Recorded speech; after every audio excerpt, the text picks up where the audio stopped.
네 번째로 알아야 될 게 뭐냐면 하나님께서 주시는 위로의 본질에 대해서 좀 알아야 돼요.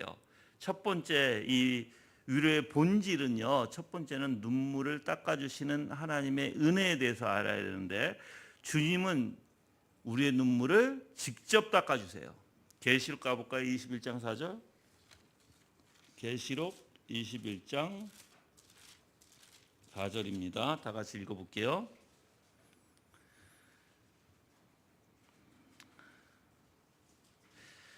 자, 4절에 다 같이 읽게요. 시작. 모든 눈물을 그 눈에서 씻기심에 다시 사망이 없고 애통하는 것이나 곡하는 것이나 아픈 것이 다시 있지 아니하리니 처음 것들이 다 지나갔음이라. 아멘. 자, 영어로 보면 너무나 정확하게 나와요. 저가 NIV거든요. NIV에서 뭐라고 얘기했냐면 He will wipe every tear from their eyes. 이렇게 나와요. 무슨 뜻이냐면 이걸 정확하게 직독직해 하면 그 예수님이 여기서 He라는 게 예수님이거든요. 예수님이 He will wipe 닦아주신다. 모든 눈물 사람들의 눈에서 이런 뜻이에요. 직독직해 하면. 그러니까 예수님이 직접 그들의 눈물을 직접 닦아주신다 이런 표현이죠. 그러니까 정말 하나님께서는 우리를 눈물을 직접 닦아주시는 은혜의 하나님이에요. 그래서 위로라는 것은 단순한 동정이 아니라는 것입니다. 위로는 죄와 죽음의 근본 문제에 대한 구속에 대한 하나님의 자비와 응답의 은혜예요, 여러분들. 그래서 여러분들이 그 위로하신다라는 것은요, 본질적으로 죄를 어떻게 하신다? 해결해 주신 것을 얘기하는 거예요. 위로라는 것은. 두 번째에 대해서는 위로는요. 말씀을 통한 위로가 있습니다. 로마서 15장 4절에 성경의 위로로 소망을 가지게 함이니라라고 얘기해요.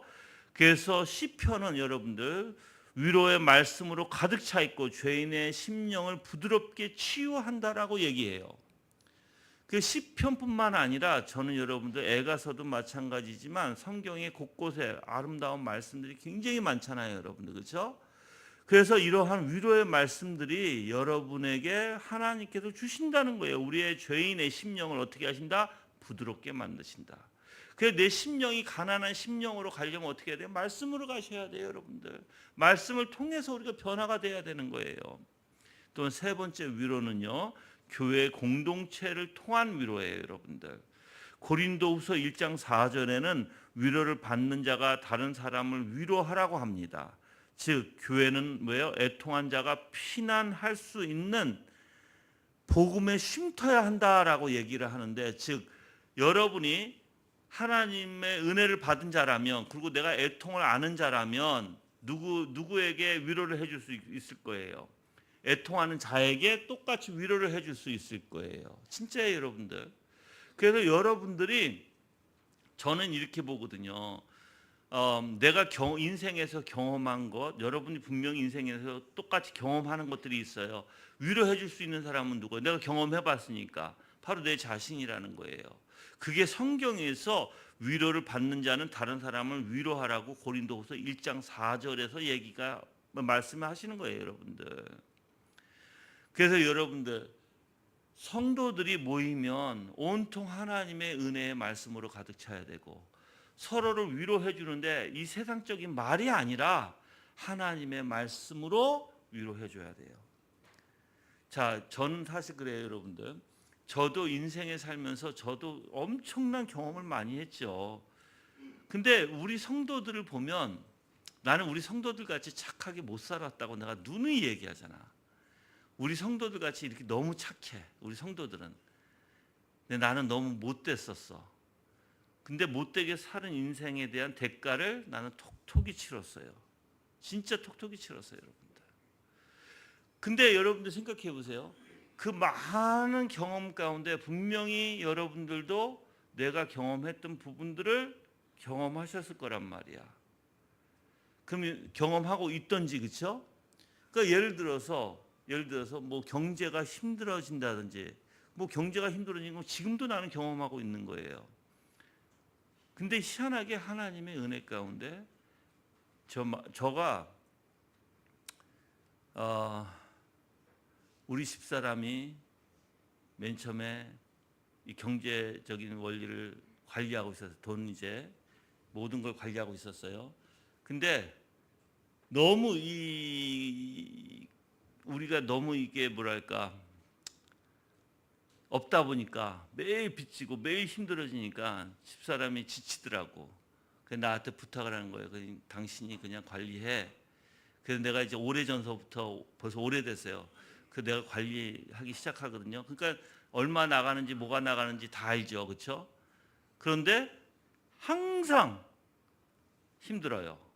그러면서도 지금도 지금 몇 년을 하나님께서 은혜 가운데 지켜주시고 이끌어주시고 하나님께서 우리를 도와주시는 거예요. 그 여러분들도 마찬가지예요. 여러분들 까마귀를 통해서 먹이시는 하나님을 여러분들은 분명히 아셔야 돼요. 정말로. 정말 하나님께서 여러분들이 하나님 앞에 간구하고 진짜 없으면요, 하나님이 분명히 그 까마귀를 통해서라도 먹이시는 하나님이에요. 그 정도로 하나님은 선하시고 그 정도로 우리를 관리하시고 그 정도로 우리를 아끼시는 하나님이심을 여러분은 아셔야 될 줄 믿습니다. 아멘.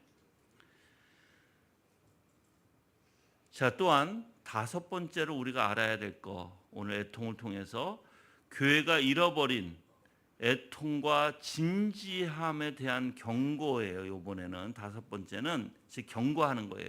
여러분들에게 권면하고, 자, 현대 교회 지금 오늘날에는요, 죄에 대한 진지함이 없어져 버렸어요. 오히려 경박함으로 흐르고 있다라고 표현합니다. 그 여러분들을 한번 생각해 보시라는 거예요. 여러분이 죄에 대해서 진지한가? 나는 이 진지함이라는 원리를 내가 좀 알려드릴게요. 진지함이라고 해서 막 죄를 지면 나는 두렵고 막 그냥 자책하고 이게 진지함이 아니에요. 진지함은 여러분이 진정으로 한번 생각해 보라는 거예요. 이 죄가 얼마나 여러분들을 사로잡고 있는지. 지금 여러분들의 가정적으로 또는 개인적으로 사회적으로 문제 있는 게 뭐 때문에 그래요? 죄 때문에 그래요. 죄 때문에. 누구 탓이 아니에요. 다 내 죄 때문에 그런 거예요. 그럼 생각해 보세요. 여러분이 가지고 있는 죄 때문인데 그 죄를 해결하는 길은 오직 예수 그리스도밖에 없다는 것이죠. 여러분들, 오늘 현대 교회를 얘기하는 거예요. 저는 이 세상 사람들은 당연히 그 죄의 의식도 없어요. 여러분들. 그렇지만 교회 안에는 뭐가 있어야 돼요? 죄에 대한 진지함이 있어야 되는데 그게 잃어버렸다. 또한 성경에서 누가복음 6장 가볼게요. 누가복음 6장 25절 가볼게요. 누가복음 6장 25절 말씀에 다 같이 읽어볼까요? 누가복음 6장 25절 말씀 읽겠습니다. 화 있을진저 너희는 이제 배부른 자여 너희는 줄이리로다. 화 있을진저 너희 이제 웃는 자여 너희가 애통하며 울리로다. 이렇게 얘기했어요. 즉 웃는 자는 애통하라고 얘기하죠. 웃는 자는. 즉 여러분들 웃는 거 왜 웃는 거예요? 여러분들 죄의식을 못 느끼는 거예요. 이 세상 사람들 같이 죄의식에 대해서 정말 진지함이 없고 그냥 마냥 세상적으로 쾌락을 찾는 자들이죠. 이제 그 사람들은 어떻게 될 것이다? 애통이 될 것이다. 그 애통은 어떤 애통이에요? 하나님의 진노로 인해서. 그래서 화이스진저 그런 거예요. 여러분들. 이스라엘 백성들이 그랬어요. 이스라엘 백성들이 놀고 먹으며 쾌락을 즐겼어요. 그러다가 하나님의 진노가 임하니까 그때는 어땠어요? 그때는 애통했죠. 여러분들. 그 애통은 단순한 슬픔이 아니에요. 복음으로 향하는 통로입니다. 하나님의 은혜로 향하는 것이 바로 애통이에요. 여러분들. 또한 여섯 번째는 회개의 부재는요, 회복의 부재를 의미하는데 애통하지 않는 자는 회개할 수 없어요. 즉 처음부터 얘기하면 심령이 가난한 자는 회개할 수 없고 애통하지 않으면 회개할 수 없는 것입니다. 즉 근데 회개하지 않는 자는 여러분들 구원의 그 위로를 경험하지 못할 것입니다. 그래서 애통하는 자들만이 뭐가 있을 것이다? 복이 있을 것이다. 그들만이 위로를 받을 것이다 라고 얘기하는 거예요. 여러분들, 여러분들이 진짜 죄에 대한 애통이 있어야 돼요. 근데 나는 여러분들은 모르겠어요. 여러분들은 착하게 살아서 그런지 몰라도 나는 죄가, 만약에 여러분들 내가 죄를 지면, 지금 죄를 지어서 내가 이런 죄를 지면 어떨까요? 내가 마약을 하고, 내가 술을 먹고, 내가 여자들과 바람피고, 지금 그러면 그게 다 죄죠? 우리 집안이 어떻게 될까요? 쑥대밭이 될 거예요. 집사람하고 나하고 관계가 멀어질 것이고, 관계가 멀어진 것뿐만 아니라 이 집사람은 나 같은 사람은 못 살겠다고 나가버릴 것이고, 우리 아이들은 어때요? 아버지가 관리도 안 하고, 아버지가 가정을 지키지도 않고, 마약에, 술에 중독돼서, 또는 여자한테 중독돼서 살아간다면, 그러면 아이들이 어떻게 자랄 거예요, 여러분들? 그러니까 죄라는 것은요, 가정을 어떻게 만든다? 쑥대밭으로 만든다. 근데 못 느끼죠? 왜 못 느껴요? 자기 지금 쾌락 때문에. 자기 쾌락 때문에 지금 자기의 가정이 죽어가고 있고 썩어가고 있고 완전히 파괴되어 가고 있는 것을 못 느껴요. 또 나중에는 그렇게 파괴될지라도, 가정이 파괴될지라도 이제 그거조차 신경 쓰지 않게 돼요. 뭐 파괴되면 파괴되지, 이렇게 이제 막아버려요. 이제 그러다가 어느 하루 정신을 딱 차리잖아요. 진짜 하나님의 은혜 가운데 어느 하루 정신을 딱 차리게 하잖아요. 그러면 지금 내가 뭔 짓을 한 거야 하고 엄청난 후회가 밀려 들어오기 시작해요. 엄청난 후회가. 근데 여러분들, 그게 죄로 인한 거예요. 그러니까 죄는 어떻게 내 인생을 완전 갈기갈기 다 찢어버려요. 내 가정을 완전 갈기갈기 다 찢어버려요. 그게 죄예요. 근데 왜 그런 죄를, 그래서 여러분들이 죄에 대해서 심각하게 생각해야 된다는, 심각하게. 저는 여러분들이 죄에 대해서 심각하게 생각하고 진지하게 생각하고 죄가 얼마나 무서운 것인지를 알기를 바랍니다. 그래야지 우리는 죄를 이길 수 없다는 것을 알아요. 여러분의 힘으로 절대 안 된다는 거 알아요. 하나님의 오직 은혜로, 하나님의 능력으로 이길 수밖에 없다는 거예요. 만약에 여러분들, 근데 하나님이 정말 일반인들에게도 하나님께서 가끔 가다가 깨우칠 수 있도록 이렇게 중간중간에 끊어주시는 게 있어. 또는 누굴 통해서라도 그렇게 죄를 계속 나가지 못하도록 이렇게 끊어주시는 게 있어. 그럴 때 주님 앞에 빨리 돌아와야 되거든요. 근데 사람들은요, 끊어줄 때 뭐라고 해요? 너 상관하지 마, 이렇게 해버려요. 세상 사람들이. 그래서 여러분이 지금 교회에 와서 앉아 있어서 여러분의 정말 죄를 어느 정도 여러분이 단절하고 내 이 자리에 앉아 있는 게 하나님의 은혜 중에 은혜입니다. 아멘. 안 그랬으면 어떻게 됐을 것 같아? 나는 뻔하거든. 뻔해, 여러분들. 안 그랬으면 여러분들, 우리 잘났다고 살아갈 것이에요. 이 세상에서. 그러면서 사람들은 이렇게 생각하죠. 내가 내 힘으로, 내가 내 의지로, 내 생각으로, 내가 경험으로 내가 살아갔어. 열심히 내가 할 수 있는 만큼 살아갔어. 근데 여러분들, 저는요, 확실히 아는 게 하나 있어요. 내 인생에 내 잘났다고 살아가는 것과 어쩌면 그냥 부자로도 살아갈 수 있어요. 부자로도. 그 사람이 열심히 살면, 그렇죠? 여러 가지의 예를 들어서 사업적인 마인드를 가지고도 열심히 살아갈 수 있어요. 그 부를 누릴 수도 있어요. 그렇죠? 근데 절대 그들이 없는 게 있어요. 하나. 뭐가 없냐면 바로 질서, 조화, 균형의 삶이 없어요. 여러분들. 매일 사람들이 아침에 예를 들어서 일어나서 토끼가 시냇물을 찾듯이 그렇게 매일 눈 비비고 일어나서 양치하고 그리고 나가서 또 일하고 왔다 갔다 할지라도 그게 질서가 아니에요, 여러분들. 질서, 조화, 균형에는요, 어디서부터 있어야 되는지 아세요? 영혼에서부터 있어야 돼요. 그러면 내 생각과 내 마음이 온전히 하나님의 말씀에 사로잡혀서 하나님이 주시는 그 영혼의 질서, 영혼의 조화, 영혼의 균형이 있어야 되는데 그게 세상 사람들은 절대 없습니다. 아무리 잘 살아도. 근데 그게 무슨 차이인 줄 아세요, 여러분들? 그 차이는 엄청난 차이예요. 마음에 진정으로 하나님의 것을 누리는 사람들이 조화, 질서, 균형을 갖고 있어요, 여러분들. 하나님의 것을 누리는 사람들이. 근데 세상 사람들은 하나님 것을 못 누리죠. 그 맛이 무엇인지도 모르죠.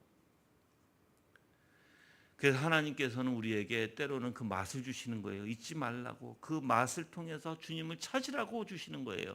그게 하나님의 맛 또는 은혜의 맛이라고 얘기해요. 또는 그리스도의 영광의 맛이라고도 표현하는 것입니다. 자, 7번째는 회개의 삶은 일시적인 사건이 아니에요. 지속적인 생활이에요. 우리의 성화 안에서, 자 보세요. 성화 안에서 이제 지속적으로 뭘 해야 돼요? 믿음과 회개의 삶을 살아야 돼요. 이게 우리가 성화라고 표현하는 거죠. 거룩이라고 표현하는 거죠. 자, 그래서 성화의 삶은 뭐가 필요하다? 믿음, 회개. 그렇죠? 계속해서 우리는 이 두 가지의 전진성이 있어야 돼요. 계속해서 우리는 그렇게 살아가야 돼요. 그런데 또 하나 아셔야 돼요. 제가 싱클리어 퍼거슨 교수님의 글을 읽다가 교수님이 이런 얘기를 하시더라고요. 바로 거듭남에 대해서 오해하지 마세요. 내가 풀어드릴게요. 거기에 써져 있는 것은 거듭남도 과정이다 이렇게 써져 있었어요. 그런데 그걸 올바로 아셔야 돼요. 이제 그 퍼거슨 교수님이 뭐라고 표현했냐면 그 밑에 즉 거듭나는 것은 시작에서 시작해서 그렇죠. 그래서 우리가 일이 단회성이라고 표현하잖아요. 시작해서 이제 뭐가 진행되는 과정 계속해서 진행할 수밖에 없는 과정이라고 얘기하시냐면 바로 열매의 삶에 대해서 얘기하는 거예요. 거듭남 자체는 단회성이에요. 그런데 거듭났으면 이제 계속해서 어떻게 해야 돼요? 즉 열매의 삶을 살아가야 되는 거예요, 여러분들. 거듭났다고 하면서 열매가 뚝 끊어지면 그게 무슨 거듭남이에요? 그렇죠? 그건 거듭남이 아니에요. 그래서 여러분들도 이 회개도 마찬가지고 이례적인 사건이 아니에요. 내가 회심은 이례적인 사건이에요. 근데 회심했다고 끝나는 게 아니죠. 성화 안에서 우리는 계속해서 회개와 믿음 가운데 살아가야 되는 거예요. 그래서 마틴 루터는 이렇게 얘기했어요. 우리의 삶 전체는 회개해야 한다라고 얘기했고요. 요한일서 1장 9절에서는 지속적인 바로 자백, 하나님 앞에 회개를 고백하고 있는 것입니다. 그리스도인들은 죄를 반복적으로 자백하는 자이고 이것을 용서받는 자의 표지예요. 물론 여러분들 어떤 사람들은 이렇게 할 수 있어요. 죄를 졌어요. 또 하나님 잘못했습니다 하고 또 죄를 져요. 똑같은 죄를 져요. 또 하나님 잘못했습니다. 똑같은 죄를 져요. 또 하나님 잘못했습니다 하고 똑같은 죄를 져요. 근데 여러분들 거기에는 조금 문제가 있어. 물론 똑같은 죄를 질 수 있어요.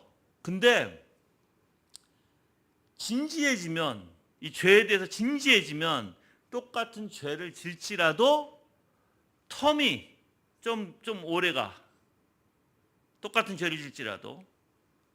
그리고 거기에 대해서 민감해져요, 여러분들. 진짜 하나님 앞에 죄에 대해서 하나님 여러분들이 정말 그 죄가 싫어지고 정말 내 마음이 힘들어지잖아요.